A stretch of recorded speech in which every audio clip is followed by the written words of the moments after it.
Today we are at the Meridian Heights School in Stony Plain, and today we are doing our first annual safety day. If you're wondering what the safety day is, it's like, well, if you look behind me, you can see that there is the ambulance and the fire truck.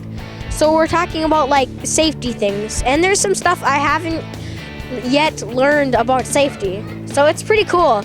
Alberta has a traffic safety plan calendar that was developed by enforcement, and each month has a different traffic safety focus. September's is back to school, and Meridian Heights has come to the plate, and they're doing theirs in October due to scheduling. So we have 8 different stations. We have the CN Police, and they have a crosswalk, and they talk about the proper places to cross a railroad track. We have the Stony Plain Community Peace Officers, and they're teaching about bicycle helmet and bicycle safety. We have the Stony Plain, Spruce Grove, and Enoch RCMP detachment, and they're teaching on traffic safety. They're utilizing a board game that was developed by Alberta Transportation to help the youth and students understand traffic safety. Parkland School Division, it's doing safety on school buses. Allstate Insurance is teaching about pedestrian safety and how to safely cross a road, looking for proper signage. Parkland Community Peace Officers are teaching about ATV and OHV side-by-side safety. And we have the Stony Plain Fire Department, and they're teaching about what they do at a collision and different aspects of fire safety.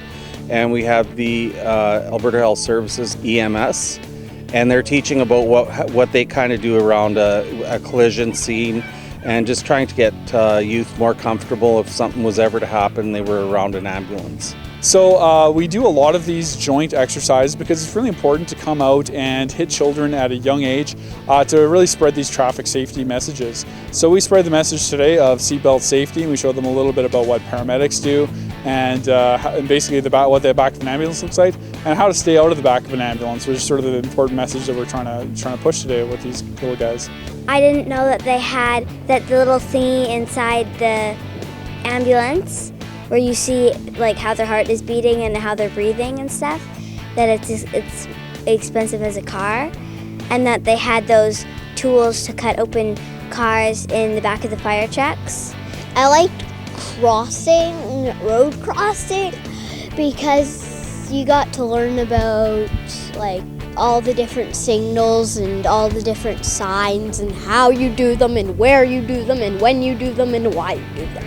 It's a constant evolving teaching of traffic safety in their life, and they start from the time they're small with car seats, and they all the way through school. It's presented every now and again to just as reminders on the safe use of the roads, how to safely navigate a road, whether it's as a pedestrian or in a vehicle or on a bus. So after a day like this, what we find is that the children are always, they go home and they spread that traffic safety message, right?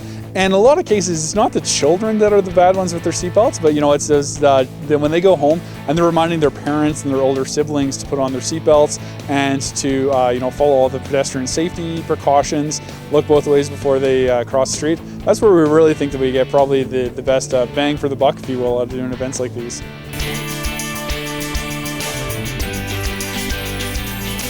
Parkland School Division, where the world opens up.